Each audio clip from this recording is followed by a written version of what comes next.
La femme de lumière, le miracle de Nezahualcóyotl. Le feu rugissait comme une bête enragée. Les flammes dévoraient la petite chapelle de San Judas Tadeo, au cœur du quartier de Nezahualcóyotl, l'un des plus oubliés de la grande cité de Mexico. L'air brûlait à 10 mètres à la ronde, et la chaleur faisait trembler l'asphalte. Rosa frappait le torse du pompier de ses poings couverts de suie. Ses ongles, pleins de terre, griffaient la veste inifugée de l'homme. « Camila, mon bébé est à l'intérieur !» criait-elle d'une voix brisée, hachée de désespoir. Les pompiers reculaient, les visages noircis, la respiration courte, la gorge emplie de fumée.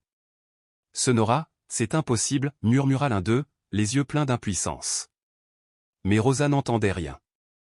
Sa fille de 3 ans était là, prisonnière, coincée entre les vieux bancs de bois et les bougies renversées par le tremblement de terre qui venait d'ébranler la chapelle. Un court-circuit avait allumé l'enfer. En quelques secondes, le feu avait tout avalé, les tapis râpés, les rideaux poussiéreux, les cadres des saints, suspendus par des clous rouillés. La fumée montait comme une colonne de douleur vers le ciel gris. Les voisins sortaient de leur maison de tôle, les yeux écarquillés, filmant avec des téléphones fissurés, priant à voix basse. La panique s'étendait comme une vague qui renverse tout sur son passage. Rosa s'effondra à genoux sur le pavé brûlant. Ses mains tremblaient, sa gorge brûlait plus que les flammes devant elle. Elle serra un petit chapelet en plastique, hérité de sa grand-mère Nahua, une femme de foi rude et de genoux usés, qui lui avait appris à prier en espagnol et en nahuatl. La foi, ma fille, ce n'est pas des mots jolis, c'est des genoux sales et des cœurs brisés, lui disait-elle. Ces mots résonnaient maintenant dans sa poitrine, lourds comme des pierres. À côté d'elle, Don Chui, le boulanger du quartier, posa une main tremblante sur son épaule. Ils vont l'éteindre, Rosa. Tiens bon. Mais ils savaient tous deux que c'était faux. Le toit craquait, gémissant comme des os qui se rompent. Camila, ce jour-là, était entrée seule dans la chapelle pendant que Rosa terminait sa lessive sur la terrasse.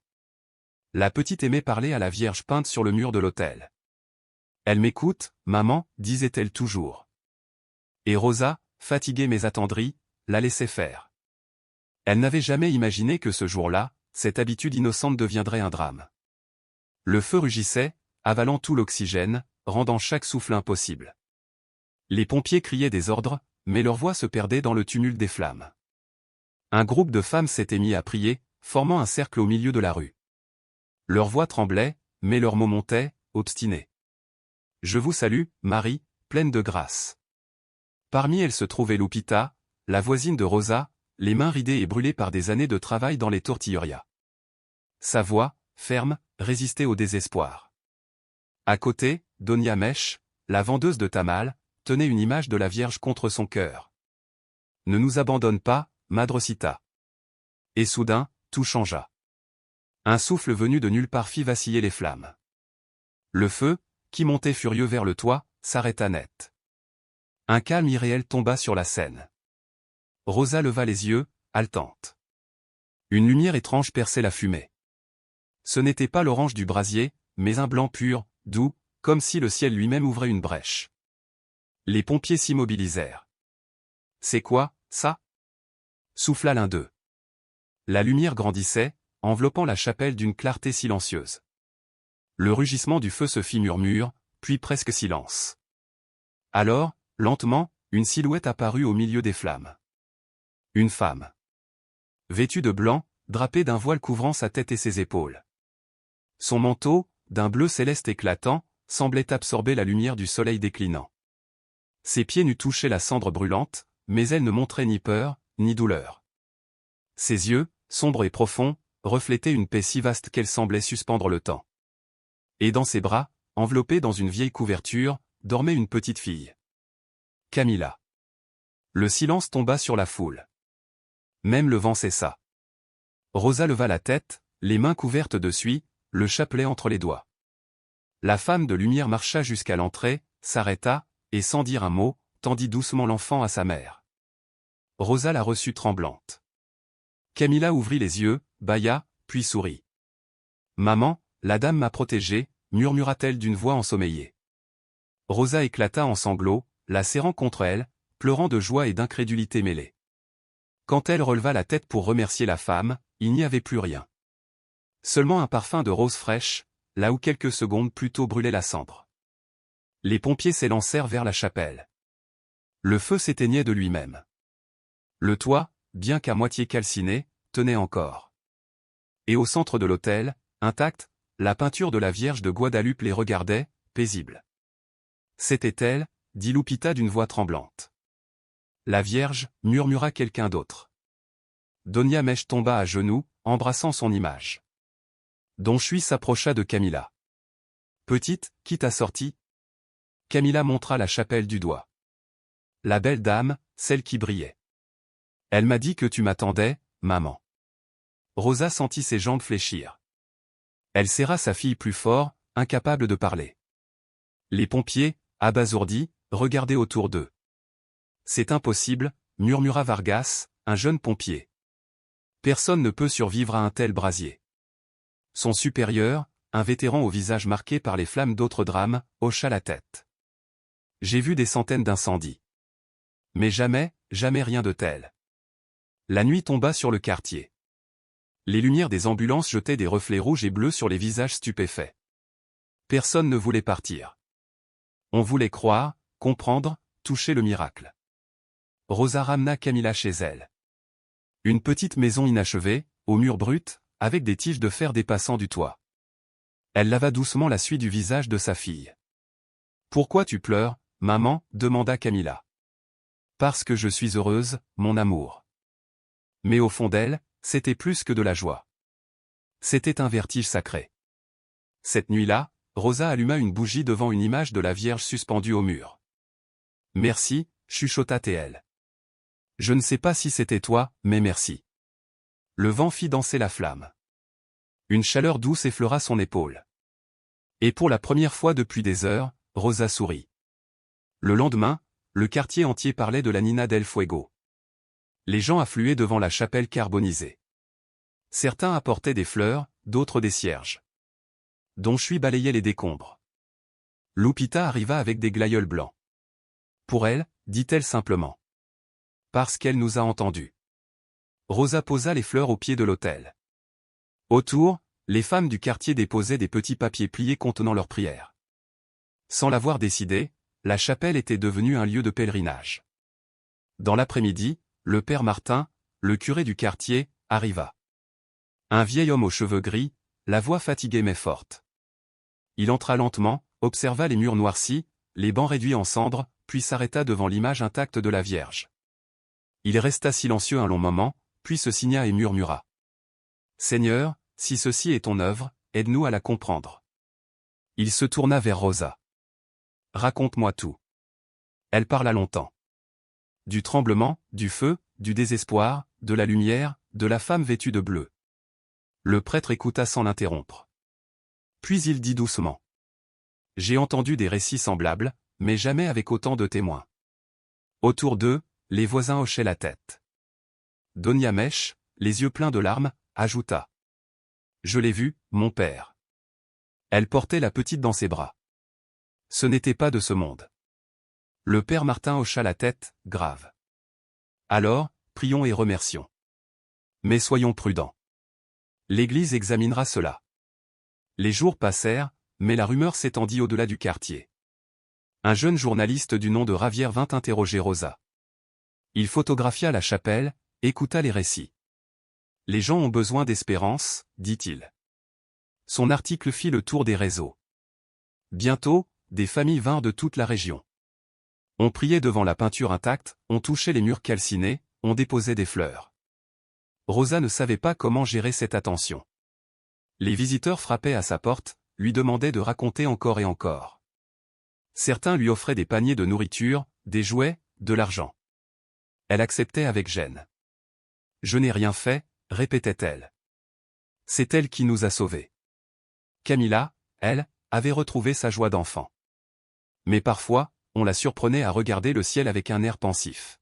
« À quoi tu penses, ma chérie ?» demandait Rosa. « À la dame bleue. Elle m'a dit qu'elle reviendrait. » Une nuit, on frappa à la porte. Rosa ouvrit et découvrit une jeune femme aux yeux rougis.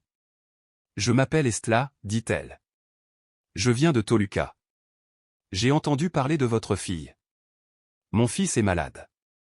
Les médecins ne savent pas quoi faire. J'ai besoin d'espérer. Rosa sentit son cœur se serrer. Je peux t'emmener à la chapelle, dit-elle doucement, mais je ne promets rien. Elles marchèrent ensemble sous les lampadaires défaillants. La chapelle, bien qu'à moitié détruite, restait ouverte. Rosa alluma une bougie. Estla s'agenouilla et pria longtemps, dans un murmure. Il n'y eut pas de miracle visible. Pas de lumière. Juste le craquement doux de la cire et la foi nue d'une mère. 2 semaines plus tard, Estla revint, son fils à la main, rayonnante. Il va mieux. Il mange, il joue. Les médecins ne comprennent pas. Mais moi, si. Elle serra Rosa dans ses bras, pleurant. Rosa, bouleversée, ne trouva rien à dire. Les semaines suivantes, le petit sanctuaire de San Judas Tadeo devint un lieu de pèlerinage. Des gens venaient de partout, cherchant la guérison, la paix, ou simplement un signe. Le père Martin finit par organiser une messe spéciale. Nous ne pouvons pas ignorer ce qui se passe, dit-il. Les cœurs ont soif de Dieu. Le jour de la messe, la chapelle débordait. Certains priaient dehors, d'autres chantaient les larmes aux yeux. Au premier rang, Rosa tenait Camilla dans ses bras. La petite fille regardait la flamme d'un cierge et murmura. « Maman, tu sens ? Ça sent encore les roses. » Rosa ferma les yeux. Et dans ce parfum flottant, elle sut qu'au milieu de la cendre et de la douleur, quelque chose de divin avait vraiment passé. La lumière de Nezahualcóyotl. Camilla observait tout avec de grands yeux brillants, encore trop jeune pour comprendre pleinement, mais déjà consciente qu'un événement extraordinaire venait de bouleverser leur monde. Dans la petite église reconstruite, la lumière de l'après-midi caressait les murs et l'air sentait la cire chaude et les fleurs blanches. Durant l'homélie, le père Martin parla de la foi, de ces mystères qui échappent à toute logique humaine, et de la manière dont Dieu se manifeste parfois à travers l'incompréhensible. Nous n'avons pas toujours besoin d'explications, dit-il d'une voix grave et apaisante. Ce qu'il nous faut, c'est la confiance. Quand la messe prit fin, Rosa s'approcha lentement de l'autel. Ses doigts tremblants touchèrent la statue de la Vierge. « Merci » murmura-t-elle. Et, pour la première fois, elle sentit une réponse, non pas sous forme de mots, mais comme une chaleur profonde dans sa poitrine, une certitude paisible, elle n'était pas seule. Mais la paix attire souvent le doute. Dans le quartier de Nezahualcóyotl, certains commençaient à murmurer. « Tout ça, c'est du théâtre », disait Ruben, un voisin amer qui n'avait jamais cru en rien. Cette femme cherche juste à se faire remarquer. Ces paroles trouvèrent des échos, surtout parmi les jeunes, pleins de scepticisme. Vous croyez vraiment que la Vierge est descendue du ciel pour sauver une enfant ? Disait-il en ricanant. Rosa entendait les commentaires, mais elle ne répondait pas. Elle n'avait rien à prouver. Elle savait ce qu'elle avait vu, ce qu'elle avait senti. Cela suffisait. Camilla, en revanche, écoutait tout. Un après-midi, alors qu'elle jouait dans la rue, un groupe d'enfants plus âgés l'entoura. « Ta mère est une menteuse », lança l'un d'eux. « Il n'y a jamais eu de femme de lumière. » Camilla les regarda sans colère, avec cette étrange sérénité qui désarmait. « Si », répondit-elle doucement. « Et elle m'a dit que nous ne sommes jamais seuls. » Les garçons se turent. Il y avait dans sa voix quelque chose d'inexplicable, et ils s'éloignèrent, troublés. Ce soir-là, Rosa trouva sa fille assise dans le patio, les yeux levés vers les étoiles. « Qu'est-ce que tu fais, ma chérie ? » ?»« J'attends, maman. »« Tu attends quoi ? » ?»« Que la dame revienne. » Elle m'a promis qu'elle le ferait. Un frisson parcourut Rosa. Était-ce un signe ou une illusion ? Elle décida de faire confiance à sa fille, à ce qu'elles avaient vécu, à la présence invisible qui semblait veiller sur elle. Quelques jours plus tard, le père Martin réunit les habitants pour décider du sort de la chapelle incendiée. Certains voulaient la reconstruire, d'autres la laisser en ruine, comme un sanctuaire du miracle. « Soyons prudents », dit le prêtre. « Nous ne devons pas transformer ceci en spectacle. »« Mais on ne peut pas ignorer ce que ressent la communauté », répliqua Don Chui. Cette histoire a redonné espoir à tant de gens. Finalement, ils décidèrent de restaurer la chapelle sans rien altérer de l'image miraculeuse. On nettoierait les débris, on consoliderait les murs, mais la statue resterait telle qu'elle était, intacte, sereine. Alors, les dons affluèrent. Des familles de tout le pays envoyèrent de l'argent, des ouvriers, des charpentiers, des maçons vinrent offrir leur travail. La petite chapelle devint un chantier d'espérance. Rosa regardait tout cela, émerveillée. Sa vie avait basculé. Elle n'était plus seulement la femme qui lavait le linge sur les toits. Elle était devenue la mère de la fillette du miracle. Ce titre lui pesait parfois, mais il donnait un sens nouveau à son existence. Une nuit, alors qu'elle nettoyait le sol de la chapelle, Lupita s'approcha d'elle. « Comment tu vas, Rosa ?»« Je suis perdue, répondit-elle. Je ne sais pas ce que Dieu attend de moi. Lupita lui sourit. Continue simplement d'être toi. C'est déjà beaucoup. Les mois passèrent.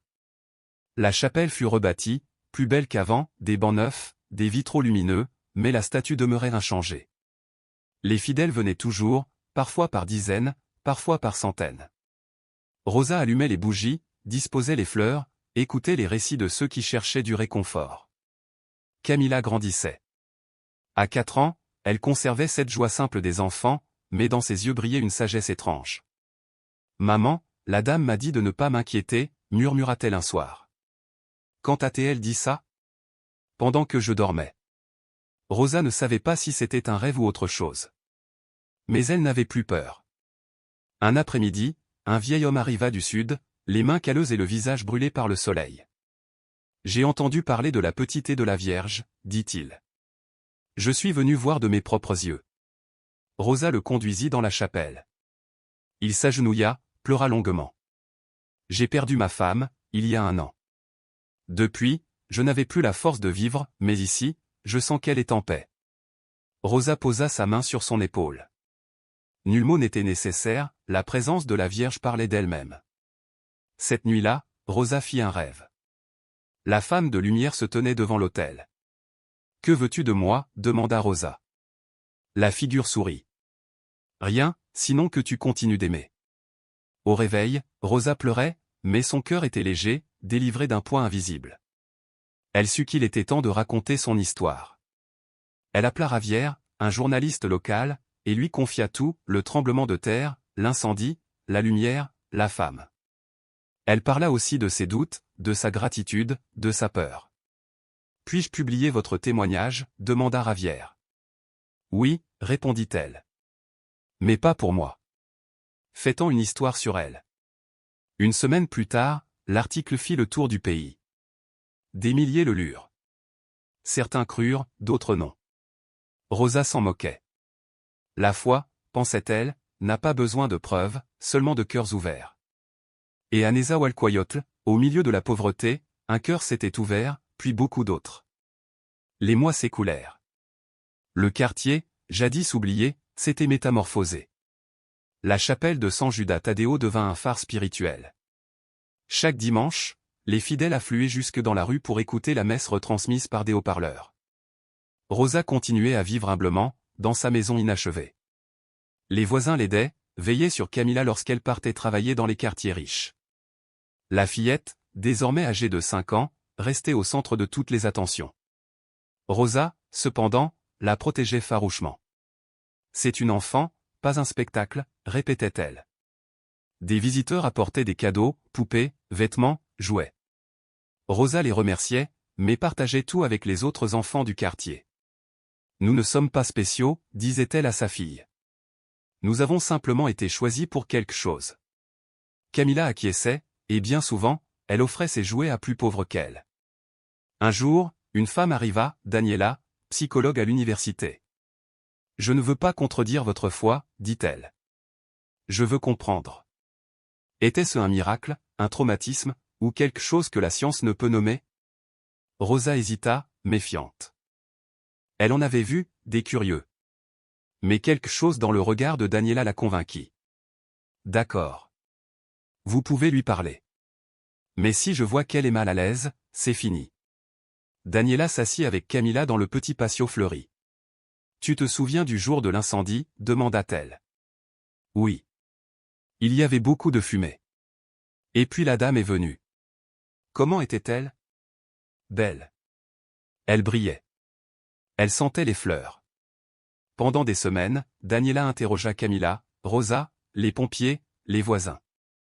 Les preuves étaient indéniables, la fillette avait survécu à 800 degrés Celsius sans une brûlure, sans même de traces de fumée dans ses poumons. « C'est médicalement impossible », dit un secouriste. Et pourtant, elle est là. Même Ruben, le sceptique, finit par se taire lorsqu'on lui montra les vidéos du feu et la silhouette lumineuse qui en émergeait. Je ne sais pas quoi dire, admit-il. Mais je ne crois toujours pas au miracle. Daniela respecta son doute. La science et la foi, pensa-t-elle, ne s'opposent pas toujours. Elles se croisent parfois dans le mystère. Un soir, après plusieurs visites, elle resta dîner chez Rosa. En buvant l'eau de Jamaïque, elle murmura. J'ai tout analysé. Aucune explication ne tient. Peut-être qu'il faut simplement accepter de ne pas tout comprendre. Cette nuit-là, une amitié naquit. Daniela revint souvent, non plus en chercheuse, mais en amie. Sous l'impulsion du père Martin, la chapelle devint un centre communautaire. On y enseignait la lecture, la couture, et chaque matin on servait le petit déjeuner aux enfants. Ça aussi, c'est un miracle, disait Lupita en remuant sa marmite de haricots. Pas un miracle de lumière, mais de solidarité. Avant, le quartier vivait dans la méfiance. Désormais, une chaîne invisible liait les habitants. Mais avec les pèlerins vinrent aussi les marchands. Devant la chapelle, on vendait des statuettes, des t-shirts avec l'inscription « Le miracle de Nezahualcóyotl ». Le père Martin fulmina. « Ce lieu n'est pas un marché. »« Nous devons aussi vivre, » répondit un vendeur. Rosa proposa une solution. « Laissons-les vendre, mais qu'ils reversent une partie pour nourrir les enfants. » Et c'est ainsi qu'une économie solidaire naquit du miracle. Camilla entra à l'école. Rosa craignait qu'on la rejette. Mais la fillette s'adapta. Elle riait, jouait, partageait ses crayons. « Est-ce que tu as vraiment vu la Vierge ?» lui demandaient certains. « Oui », répondait-elle calmement. « Mais c'est Dieu qui fait les miracles, pas moi. » Un jour, des religieux rigoristes vinrent manifester devant la chapelle. « C'est de l'idolâtrie !» hurlait-il. « Vous adorez une femme. » Le père Martin sortit, indigné. « Nous honorons un souvenir d'espérance, pas une idole. » La tension montait. Des habitants s'apprêtaient à riposter, mais soudain, Camilla s'avança seule. « Pourquoi êtes-vous en colère » demanda-t-elle d'une voix claire. « Parce qu'ils se trompent » répondit un homme. « Ils confondent foi et superstition. Ma maman dit que la foi, c'est croire en ce qu'on ne voit pas. Et vous ? Vous ne croyez pas en des choses invisibles ?» Le silence tomba. « Nous croyons en Dieu » répondit un autre. « Moi aussi. Et je crois qu'il peut nous parler de bien des façons. Et s'il a choisi de me sauver par une dame lumineuse, pourquoi lui dire non ?» Les religieux se turent. L'un d'eux s'approcha et murmura. « Que Dieu te bénisse, petite. » « Il l'a déjà fait » répondit-elle en souriant. Ce soir-là, Rosa serra sa fille contre elle. « Où trouves-tu ces paroles ?»« C'est la dame, maman. Elle me parle parfois dans mes rêves. » Rosa ne posa plus de questions. Elle avait appris à accueillir le mystère, à vivre dans cette lumière tranquille où la foi devient respiration. Et dans le silence vibrant de Nezahualcóyotl, un quartier entier continua à renaître, porté par la mémoire d'un feu qui n'avait pas détruit, mais illuminé. Le miracle de Neza, la lumière qui ne s'éteint jamais. Au fil du temps, ce qui s'était produit à Nezahualcóyotl commença à attirer l'attention de l'Église catholique. Un évêque fut envoyé depuis la capitale pour enquêter, Monseigneur Eduardo, un homme réputé pour sa rigueur et son scepticisme. Il arriva entouré d'une petite délégation de prêtres et de théologiens, déterminés à découvrir la vérité derrière les rumeurs de miracles. Pendant plusieurs semaines, il interrogea chacun, Rosa, sa fille Camilla, les pompiers, les voisins, le père Martin. Il consulta les rapports médicaux, examina les vidéos tournées avec des téléphones, étudia les ruines de la chapelle avec des experts en architecture et en physique. Chaque soir, après ces journées d'enquête, on le voyait prier seul, à genoux, dans la chapelle silencieuse éclairée seulement par la lueur vacillante des bougies.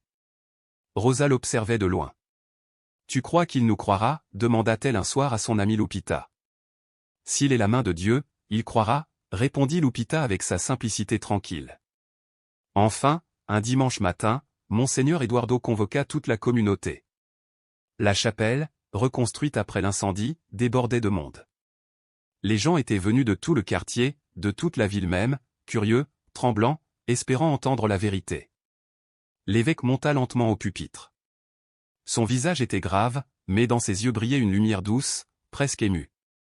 frères et sœurs, dit-il d'une voix posée, je suis venu ici pour comprendre les événements survenus il y a plusieurs mois. J'ai entendu les témoins, j'ai vu les preuves, et voici ce que je peux vous dire. Le silence tomba comme un manteau sur l'assemblée. Rosa sentit son cœur battre dans sa poitrine.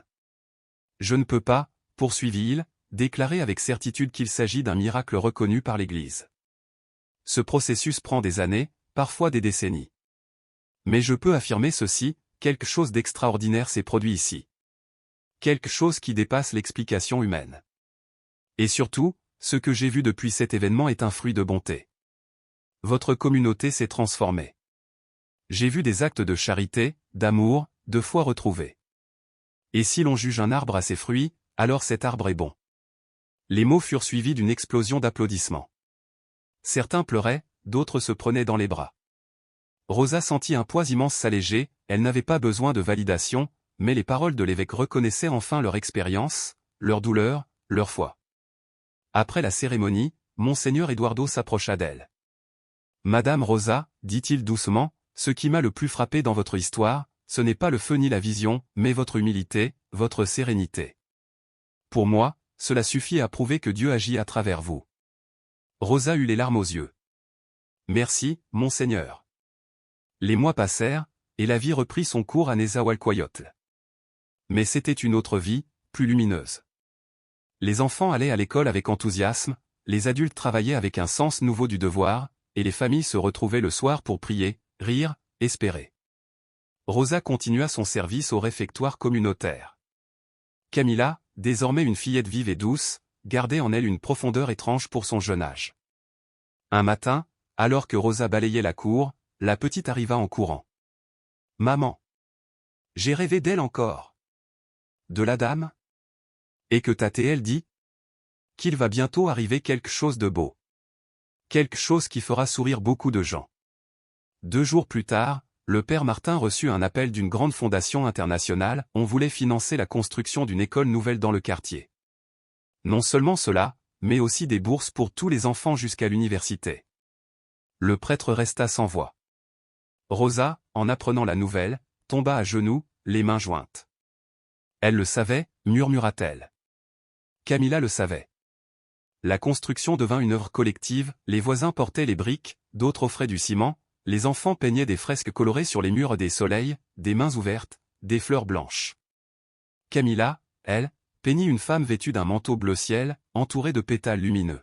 « Pourquoi cette femme ? » demanda quelqu'un. « Parce qu'elle nous protège, » répondit la fillette simplement. 1 an plus tard, la nouvelle école fut inaugurée dans une grande fête. Monseigneur Eduardo revint pour bénir le bâtiment.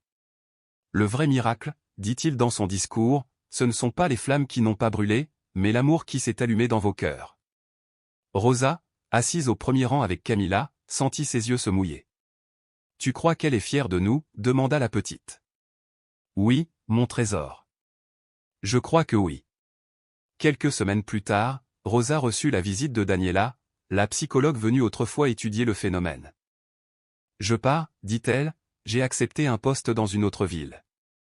Mais avant de partir, je voulais te remercier. » « Me remercier ? De quoi ? » ?»« De m'avoir appris qu'il existe des mystères qu'il ne faut pas disséquer, mais honorer. » Elles partagèrent un repas simple, parlaient de la vie, des changements dans le quartier, de Camila. « Rêve-t-elle encore ? demanda Daniela. « Parfois, répondit Rosa. Mais ce sont des rêves paisibles, comme des rappels doux. » « Alors le message est transmis, dit Daniela. Il ne reste plus qu'à le vivre. » « Exactement, répondit Rosa. Nous n'avons plus besoin de signes, seulement de foi. » Le temps passa encore.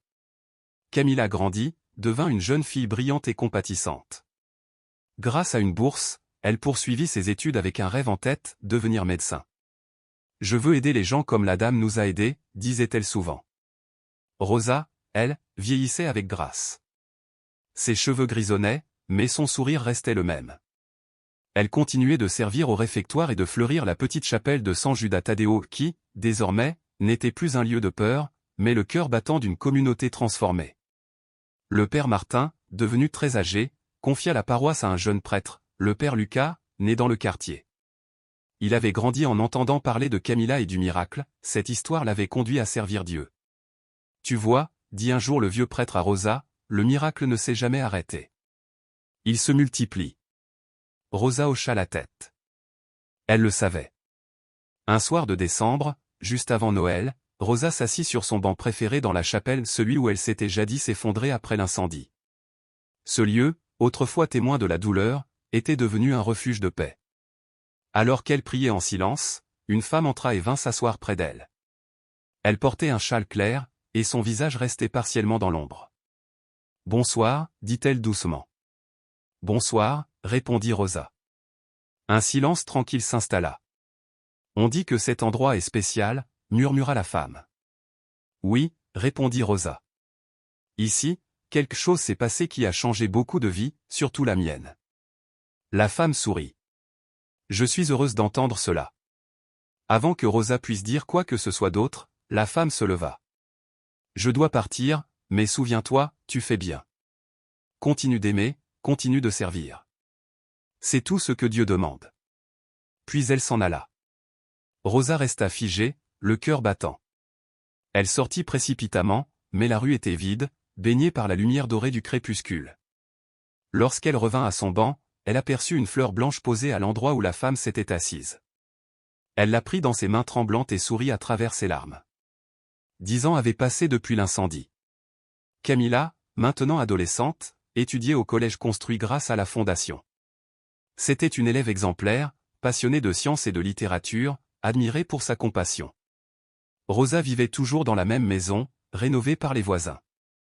Dans son petit jardin fleurissaient des lys blancs les mêmes que ceux qui étaient apparus mystérieusement autrefois. Chaque matin, elle regardait ces fleurs et murmurait. « Merci. » Le quartier avait changé. On l'appelait désormais le barrio del Milagro, le quartier du miracle. Les pèlerins venaient encore, mais moins nombreux, la ferveur médiatique s'était apaisée, laissant place à une foi tranquille, enracinée dans la vie quotidienne. Un après-midi, alors que Camilla faisait ses devoirs, Rosa reçut un appel du père Lucas. « Rosa, peux-tu venir ? Il faut que tu voies quelque chose. » Intriguée, elle se rendit à la chapelle. Le prêtre l'attendait à la porte, ému. « Regarde, dit-il en la guidant vers l'autel. La peinture de la Vierge de Guadalupe, celle qui avait survécu aux flammes, semblait différente. Non qu'elle eût changé de forme, mais autour d'elle flottait une lumière douce, presque imperceptible, un halo doré comme une brume solaire. « Tu la vois ? Demanda le père Lucas. Rosa hocha la tête, incapable de parler. Le phénomène dura toute la journée. Au crépuscule, la chapelle était pleine, croyants, sceptiques, journalistes. Certains voyaient le halo distinctement, d'autres juraient ne rien percevoir. Même Ruben, l'ancien voisin moqueur, était venu. Il resta longuement debout devant l'image, puis s'en alla sans dire un mot. Mais Rosa remarqua, à travers la lumière, que des larmes coulaient sur ses joues ridées. Quand Camilla arriva après les cours, elle sentit tout de suite l'étrange énergie dans la pièce. « Qu'est-ce qui se passe, maman ? » « Regarde, dit Rosa. » La jeune fille s'approcha, ferma les yeux un instant, puis murmura. « Elle est là encore. Pas avec mes yeux, mais avec mon cœur. » Cette nuit-là, le père Lucas organisa une veillée. Le quartier entier resta pour prier et chanter. Rosa, avant de partir, s'approcha de la statue et chuchota. « Que veux-tu que nous fassions ? » Une seule parole lui vint à l'esprit, « aime. » Les jours suivants, les médias revinrent, les scientifiques aussi. Certains appareils capturaient la lumière, d'autres non. C'est peut-être un phénomène sélectif, expliqua un chercheur. Ou bien quelque chose que la science n'a pas encore les mots pour nommer. Monseigneur Eduardo, désormais cardinal, revint à son tour. Il pria longuement devant l'image, puis déclara. « Je ne sais pas si nous pouvons parler d'un miracle au sens strict, mais je sais une chose, Dieu agit ici. Et c'est cela, l'essentiel. » Ces mots suffirent. Car ceux de Nezahualcóyotl n'avaient plus besoin de preuves, ils avaient appris à reconnaître la présence du divin dans la lumière quotidienne, dans le rire d'un enfant, dans une main tendue, dans une fleur blanche déposée en silence. Et c'est ainsi que le feu devint lumière, que la peur devint foi, et que, dans un quartier oublié de Mexico, une mère et sa fille enseignèrent au monde entier que le vrai miracle, c'est d'aimer sans cesse. La lumière de Neza, l'histoire de Rosa et Camilla. Ce qui se passait autour d'elle donnait raison à ceux qui voulaient croire au miracle. Mais pour Rosa, cette attention constante devenait écrasante. Elle se sentait vidée, épuisée par les curieux, les journalistes, les voisins, les prêtres qui venaient chaque jour poser les mêmes questions. Elle voulait protéger Camilla de ce tumulte, préserver son innocence. Pourtant, la fillette semblait habiter une paix étrange, une maturité tranquille. Un soir, alors qu'elle dînait seule dans la petite cuisine, Rosa lui demanda doucement. « Comment fais-tu, ma chérie? Comment restes-tu si calme au milieu de tout cela ?» Camilla mâcha sa tortilla un instant, pensive. Puis elle leva les yeux, d'une douceur presque désarmante. « Parce que je sais déjà comment tout cela finit. »« Que veux-tu dire ?»« La dame me l'a dit en rêve, il y a longtemps. Elle m'a prévenu, il y aurait des signes, la confusion, des croyants et des incrédules, mais qu'à la fin, la seule chose qui compte, c'est l'amour. Si tout cela apprend aux gens à s'aimer davantage, alors tout en aura valu la peine. » Rosa sentit sa gorge se serrer. Sa fille de 13 ans parlait avec la sagesse d'une vieille âme. « Et toi, que ressens-tu, mon ange ?» Camilla sourit, légère. « Je me sens chanceuse, maman. Pas parce que j'ai vu quelque chose d'extraordinaire, mais parce que j'ai une mère comme toi. Parce que je vis dans un quartier où les gens s'entraident. Parce que j'ai vu comment quelque chose d'horrible pouvait devenir beau. » Rosa se leva, la serra contre elle et pleura, non de tristesse, mais de gratitude pure. Pour la vie, pour la foi, pour cet enfant. Cette nuit-là, elle dormit enfin profondément. Et elle rêva. Elle se voyait debout dans un vaste champ de fleurs blanches. Le ciel, d'un bleu irréel, semblait respirer. Au loin, une femme s'avançait, vêtue d'un manteau bleu céleste qui flottait dans le vent. Lorsqu'elle s'approcha, Rosa reconnut son visage, le même qu'elle avait vu, cette nuit de feu et de miracle. Un visage jeune, mais des yeux anciens, pleins d'éternité. « Rosa, » dit la femme d'une voix douce, « pourquoi pleures-tu ?»« Je ne pleure pas. » Mais en touchant ses joues, Rosa sentit des larmes. « Tu pleures parce que ton cœur déborde, » murmura la femme. « Et c'est bien. Pleurer n'est pas toujours signe de chagrin. Parfois, c'est la manière qu'a l'âme de se libérer de ce qu'elle ne peut plus contenir. » Rosa hocha la tête. « Es-tu réel ?» La femme inclina légèrement la tête. « Qu'est-ce que le réel, Rosa ? Ce que tu touches ? Ce que tes yeux voient ? Ou ce que ton âme reconnaît ?» Rosa resta silencieuse. Ce que tu as vécu cette nuit-là était vrai. Ce que tu vis aujourd'hui l'est aussi. Et ce que tu vivras demain le sera encore, car l'amour est la seule réalité qui traverse tout. Quelque chose se brisa en elle, un mur invisible, bâti par des années de peur et de doute.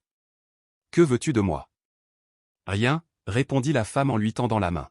« Seulement que tu continues d'aimer, d'enseigner à ta fille à aimer à son tour.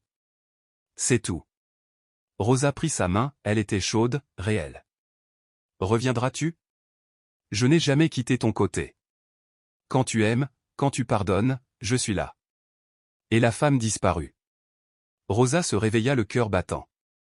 Le lendemain, elle raconta le rêve à Camilla. « Elle t'a parlé comme d'habitude, » dit la jeune fille. « Tu crois que c'était seulement un rêve ?»